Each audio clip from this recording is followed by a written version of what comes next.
What's going on YouTube? It's pretty late at night, but I was going to film a video and I did a live stream and then it took 2 hours, and so now it's almost 12 o'clock at night, and I was trying to find a video that I could do that wouldn't require a whole lot of editing. So this was the idea that I wanted to talk about. Are you ready? It's called How to Price Yourself When Freelancing or Working with Clients. And again, I know it's late, so give me a little bit of credit. As you can see, we're all trying to go to sleep here. Dogs are passing out. This couch is really comfortable, and might as well just film a video on my couch rather than my computer chair, because I sit in a computer chair all day for work anyways, you know what I mean? So let's talk about how to price yourself for a client. Typically what I do is I want something that's a flat rate. And the reason why you want to do something that is a flat rate is because if you finish early, hey, you just made that entire flat rate early. If you finish late, well, then the client's not paying you extra because you are late. They're not paying you an hourly, overage because you said that you were going to finish it in 2 weeks, and now you're taking 3 weeks, and they're having to pay you more hours than they budgeted for. So flat rate can be good for both sides. It actually builds trust between the two. And so generally the first question you want to ask is, what's your budget? You'd be like, okay, well, I don't know how much to charge my client. You're like, well, what's your budget and what's your timeline? And then you take those two variables and you figure out what the optimal rate is. So if they have a timeline of 2 weeks and a budget of $500, they probably don't want to, take up that entire budget. Everyone wants to save a little money, hold on to a little money where they can, but I would say ask for the maximum of the budget, if not a little more, just to see if they're kind of bluffing you. A lot of clients will say that, well, this is my budget. And then I'm going to need at least double that to get this done. And then you figure out what their real budget is. It's like when someone goes into a pawn shop, you have to, how many times did they drop down before they're like, well, that's the lowest I can take. You ever watch Pawn Stars? So that's the lowest I can take. And then he drops down to 4 more times. It's like, I want to sell my soul. All right, well, 25 cents the best I can do. I'll take it. So that's how clients are in real life too. They say they have a budget. And generally it's just, they could be bluffing, could be a real budget. Just ask what the budget is and ask what their ideal timeline is, and then say what you can do. And maybe you could do a pay up front half and then pay at the end half instead of just flat rate up front. So these are different payment models. You could offer something under their budget, but then offer a recurring fee for maintenance. So they have a $500 budget, you're going to charge them $400, but you're going to charge them $25 a month from there on out indefinitely. So up front to them, they're like, hey, that's not taking all of our budget, and $25 indefinitely, yeah, we can manage that, even though over time that will cost them a lot more than $500, assuming indefinite goes in until it would add up to be $500, but still you have made more than that in just a few months. And you do that a couple more times with a couple more companies, and now not only do you have yourself a flat rate with the upper end of the budget, but now you have a small passive recurring income. And you do that with multiple clients, now you have a large recurring income. And that's just one of the models that you could do with payment for a client. Now, how do you figure out your hourly rate? Well, if you really want to figure out your hourly rate and you make salary right now, I'll just go ahead and give you the math trick.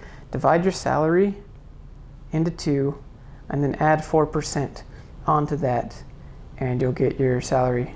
Or you could just divide it by however many hours, or 40 hours times 52 weeks. Then you could, so 40 times 52, and divide your salary into that many hours, but divide by 2, add 4%. That will get you where you need to go. But how do you figure out your hourly rate for freelance if they don't have a flat rate budget, or if they have a budget of $500 but they don't have that $500 right away to give to you? How do you figure out your hourly rate? Well, my question is, what's more important to you? Is it the networking with the client, or is it the money up front? And then what is your time worth? Could you be using the time that you have to be improving yourself, to be learning more so that you could charge more? Or do you just want the money and the job and the experience? So that's what you need to decide. Is it the money that you want? Is it the experience that you want? Is it the networking that you want? I wish I could just be like, here's a mathematical formula that you can use to calculate your hourly rate. What should you charge if it's your very first dev job for anyone? I would say, if you're in the United States, at least charge $10 an hour, at least, like bare minimum $10 an hour, just to make someone an HTML and CSS website. And if you go on Fiverr right now, go look at some of the jobs there. There's some for create a landing page, and the landing page is huge. You're scrolling for like 3 minutes before you get to the bottom. It's one of those huge, long, single pages, and you click on the link and it just scrolls you up and down to the sections. I've seen offers on that on Fiverr for like $80, and in my personal opinion, it's worth like 4 times that, and they want it custom. And so that's gonna, $80 is not a lot of money to do that custom, pixel perfect. I would charge at least 3 times that. So go on Fiverr, look at some freelance projects there, and just realize that a lot of those projects are highly, highly undercut, and you could get more working with like real clients. And the people that post projects on Fiverr pay fair for Fiverr. All right, they don't pay fair for like the active, I would say, freelance market. I would say locally for that little economy on Fiverr, yeah, sure, that's normal. But in real life, you can charge a lot more, and people will do it. And then you get that face-to-face, interaction most of the time. You could also look on Fiverr. Keep in mind, this was based off of things that people could do for $5. But that's another place you could go and compare your services to. Look to see if any people are offering that same service, and then see how much they're charging to do it, and then obviously do the same thing on Fiverr. Guys, those are just some things that I think about when I'm pricing myself. If you're doing freelance on the side and you already have a salary, just charge what your hourly rate would be, maybe a little less, or actually charge a little more, because when you're working freelance, you have to do the taxes yourself, and the tax bracket cap on personal income tax is 35% of your income. So I would charge a little more just to counteract that tax bracket, whereas the highest income tax you can get on a corporation is like 26%, or going through a corporation. I'm not sure how exactly that works. I just know the taxes hit you a lot harder when you're contracted than when you are an employee. So keep that in mind. Maybe charge a little bit more. So ignore that part where I said charge a little bit less. Depends if you want to get your foot in the door, right? But that is usually a thought process I go through.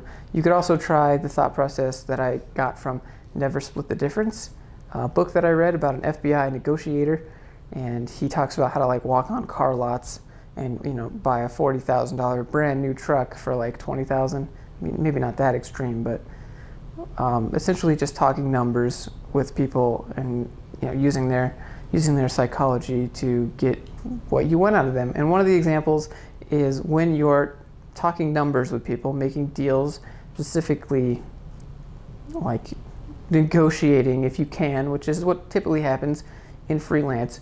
Come up with a number, like an exact number that you need, and then drop a few times to what you really want. So if the budget's $1,000, tell them you need $1,200. Then tell them you need $1,100. Then tell them you need $1,000. And then what you really need is like $500 in this scenario. And then tell them you need $928.74 or something like that.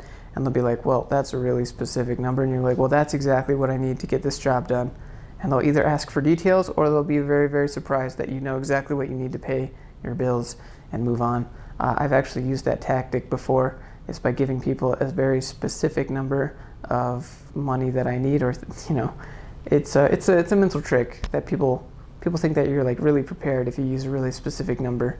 But that's another trick that you could try.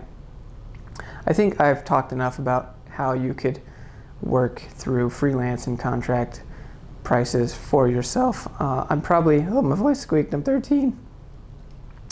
I'm probably forgetting a few things because I'm tired and these dogs are tired, but I wanted to make a video as promised, and I think this is a pretty good topic, so thanks Solid Link for the advice. While I'm saying thank you, I'd like to say thank you to the Martin Fee. I'd like to say thank you to Vlaslo. We have Louise and Josh. I really appreciate all you guys. I have a Patreon. If you've ever considered supporting someone or their cause, maybe consider me next time you do donate. If I've helped you out, I would greatly appreciate that. I have a Discord. The link for the Discord is in the description below. I'd love to have you there. I will give you a personal welcome. A bunch of people there just trying to improve and just do better every single day. We also do a live stream every day, and you can see more of these doggos live. Always got to get the dog cameos in going there. Anyways, if this helped you, if you want to see more videos like this, I would appreciate it if you click that little, there's so much hair on my hand. You see this? I'd appreciate it if you click that little subscribe button, click that little bell next to it, and I'll see you in the live stream and video tomorrow. Thanks for watching.